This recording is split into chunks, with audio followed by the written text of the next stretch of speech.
Hello students, मैं अमरदीप पासवान अपने channel पे आपका बहुत बहुत स्वागत करता हूं। आज हम 11th क्लास का जो 4th चैप्टर चल रहा था विधायक का, उसका हम 3rd पार्ट पढ़ने वाले हैं और काफ़ी एक कम मिनट में बनाऊंगा क्योंकि इसके अंदर काफ़ी ज़्यादा कुछ डिस्कस करना नहीं है, क्योंकि 4th पार्ट पे भी बनाना है। 4th पार्ट में हम 2 नंबर के क्वेश्चन डिस्कस करेंगे और इस पार्ट में हम सिर्फ और सिर्फ विधेयक के बारे में जानेंगे। ठीक है, कि विधेयक क्या है और ये कितने प्रकार के होते हैं, बस हम इतना ही जानेंगे। ठीक है, तो आओ देखते हैं।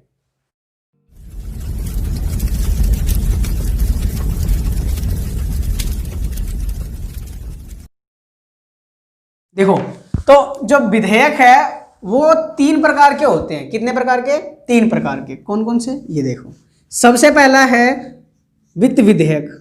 ठीक है, वित्त विधेयक सबसे पहले इसलिए लिख रहा हूं क्योंकि ये सबसे ज्यादा इंपॉर्टेंट है। ठीक है, वित्त विधेयक। दूसरे नंबर पे आता है हमारे पास साधारण विधेयक। ठीक है, साधारण विधेयक। ओके, और तीसरे नंबर पे क्या आता है? तीसरे नंबर पे आता है संविधान संशोधन विधेयक। संविधान संशोधन विधेयक। ठीक है, तो ये 3 प्रकार के विधेयक होते हैं। अब ये 3 प्रकार के विधेयक कैसे होते हैं, पहले तो ये जान लो कि विधेयक होता क्या है। तो ध्यान रहे, जब भी संविधान के अंदर संशोधन करना होता है, संविधान को किसी चीज को परिवर्तन करना होता है संविधान के अंदर, यानी कि कुल मिलाकर के जो संविधान है, ठीक है, इसके अंदर जब कोई बिल पेश होगा, कोई बिल या कोई विधेयक, बिल और विधेयक दोनों एक ही होते हैं, कोई बिल या विधेयक पेश होता है तो इस तरीके से, जैसे मान लो कि ये बिल है, ठीक है, इसके ऊपर कानून लिखा गया है। बात समझ आ रही है? जैसे हमारे देश में, इंडिया में कानून, कुछ भी एक नया कानून बना दिया, जैसे कि सभी बच्चों को iPhone 11 दिला दिया जाए, जितने भी 11th क्लास के बच्चे हैं। ठीक है, तो उनको अगर iPhone 11 दिलाया जाए तो क्या होगा? बिल, ये प्रस्ताव होगा, पेश होगा। कहाँ पेश होगा? संसद में पेश होगा। ठीक है, तो संसद में पेश होगा, तब जाकर के वो क्या होगा?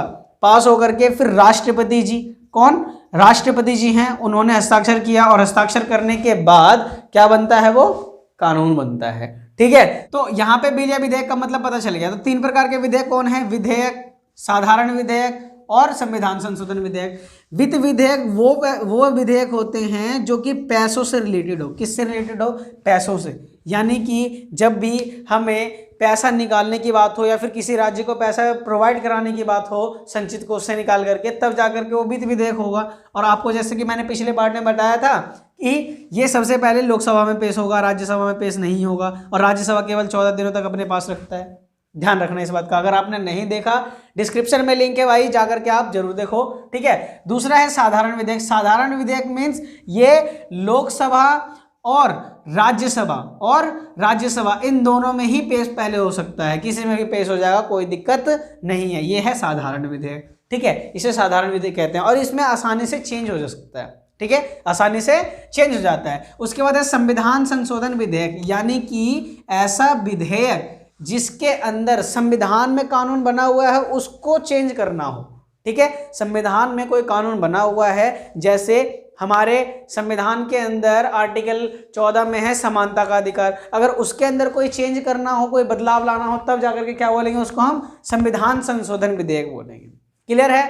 ठीक है, तो ये 3 प्रकार के हमारे पास विधेयक हैं। अब 2 विधेयक कौन से होते हैं? एक साधारण है और एक वित्त विधेयक है। इसके ऊपर एक अलग से क्वेश्चन बन करके आ जाता है। ठीक है, तो अभी उसके बारे में डिस्कस करते हैं। तो साधारण विधेयक और धन विधेयक में जो अंतर है वो हम डिस्कस करने जा रहे हैं। ध्यान रखना, ये पूरे के पूरे 6 मार्क्स के अंदर CBSE इसको बार बार पूछता है।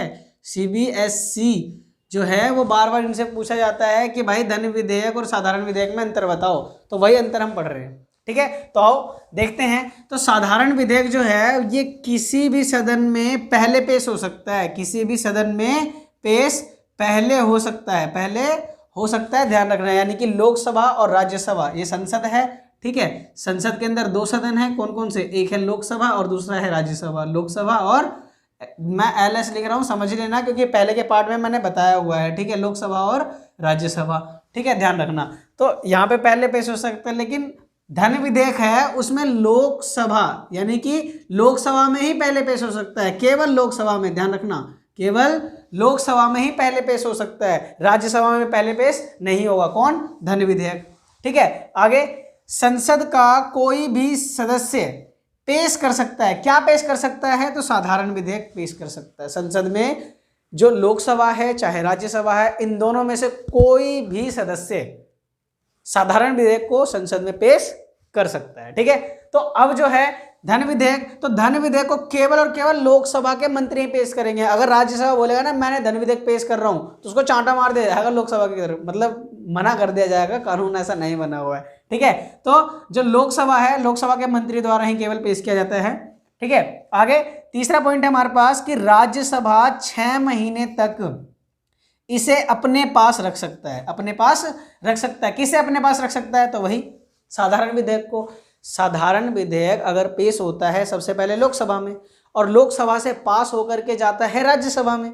ठीक है, तो राज्यसभा के पास ये अधिकार होता है कि वो अपने पास साधारण विधेयक को 6 महीने तक अपने पास रख सकता है। 6 महीने से ज्यादा नहीं रखेगा। 6 महीने के अंदर उसको दिक्कत हो रही है तो दोबारा लोकसभा में भेज सकता है कि भाई इसमें कोई गड़बड़ी है, आप ठीक करके दो। आगे राज्यसभा 14 दिनों तक अपने पास रख सकती है। लेकिन देखो, इसको तो 6 महीने रख सकती है, लेकिन इसको, किसको? धन विधेयक को केवल और केवल 14 दिन तक ही अपने पास रख सकती है। 15वें दिन अपने आप पास हो जाएगा। ये पहले ही बता चुका हूं मैं। ठीक है, क्योंकि धन विधेयक है ही, मान लो अगर किसी राज्य में ज्यादा दिक्कत होगी, अकाल पड़ गया, उसमें से पैसा निकाल करके वहां पे पहुंचाना है, तो अगर उसमें इतना 6 महीने का टाइम लगाएगा तो वो तो सारे मर ही जाएंगे ना।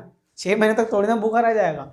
ठीक है, तो आगे देखो चौथा पॉइंट, इस पर मतभेद होने पर संयुक्त बैठक बुलाई जाती है। जब भी साधारण विधेयक के चक्कर में लोकसभा और राज्यसभा के बीच में लड़ाई हो जाती है, लोकसभा और राज्यसभा के बीच में इन दोनों में जब लड़ाई हो जाए तो लड़ाई होने पर इनकी संयुक्त बैठक बुलाई जाती है। क्या करी जाती है?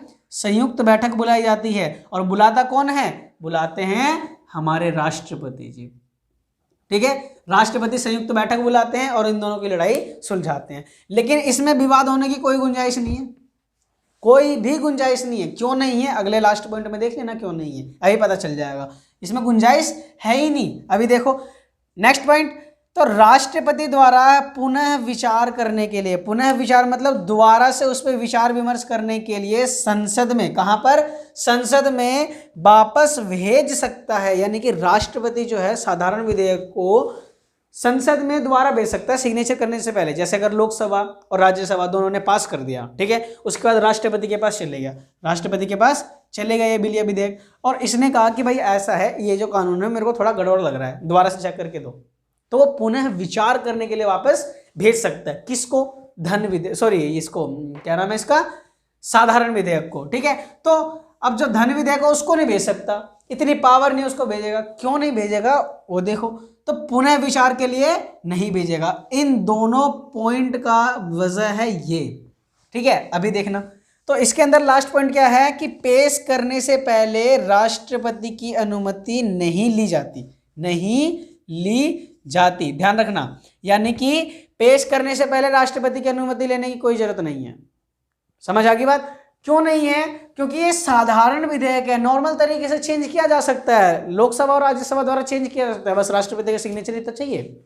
ठीक है, लेकिन अगर हम धन विधेयक की बात करें तो धन विधेयक में सबसे पहले भाई राष्ट्रपति से ही अनुमति ले लिया जाता है। मान लो कि अगर धन विधेयक है, यहाँ पे ये जो धन विधेयक है, ठीक है, ये वाला जो विधेयक है, इसको संसद में पेश करने से पहले, ध्यान रहे, लोकसभा में पेश होता है धन विधेयक सबसे पहले, केवल लोकसभा, और केवल लोकसभा के मंत्री ही पहले पेश कर सकते हैं, है नहीं? तो अब इसमें पेश तो कर सकते हैं, लेकिन पेश करने से पहले राष्ट्रपति से अनुमति ले लेगा कि सर जी क्या हम धन विधेयक को पेश करें, इस राज्य को पैसे की जरूरत है, या फिर किसी काम के लिए पैसे की जरूरत है, या फिर कहीं संशोधन करना हो किसी चीज में पैसे से रिलेटेड, तो क्या किया जाए? तो अब राष्ट्रपति जो बोलेंगे हाँ कर दो। अगर उन्होंने हाँ बोल दिया है पहले ही तो विवाद की कोई गुंजाइश है इन दोनों में, लड़ेंगे आपस में, जबकि राष्ट्रपति नहीं बोल दिया, ऑब्वियस सी बात है भाई नहीं लड़ेंगे। ठीक है, और पुनः विचार करने के लिए वापस भेज सकते हैं? नहीं भेज सकते, उन्होंने ही तो बोला है हाँ भाई ठीक है करो, संशोधन करो, कोई दिक्कत ही नहीं है, तो वापस भेजेंगे? नहीं भेजेंगे। तो ये था हमारा क्या, साधारण विधेयक और धन विधेयक में अंतर। अब एक क्वेश्चन क्या आता है कि कोई विधेयक, क्या कोई विधेयक कानून कैसे बनता है, कानून कैसे बनता है, यानी कि विधेयक से कानून बनने की जो प्रक्रिया है वो क्वेश्चन पूछ लिया जाता है। तो वो कैसे प्रक्रिया है, देखो मान लेते हैं हम साधारण विधेयक की हम बात करें, ठीक है, साधारण विधेयक की हम बात करते हैं। अगर इसको हमें चेंज करना हो तो सबसे पहले जो साधारण विधेयक, ये मान लो ये विधेयक था, इसको हमने बना दिया साधारण विधेयक, साधारण विधेयक, ठीक है। इस साधारण विधेयक को अगर हमने सबसे पहले लोकसभा में पेश किया, इस साधारण विधेयक को सबसे पहले लोकसभा में पेश किया, तो इसके होते हैं चरण, जिसको हम बोलेंगे पहली चरण, ठीक है, पहली चरण या पहला स्तर या फिर पहला स्टेप कह सकते हो तुम, ठीक है।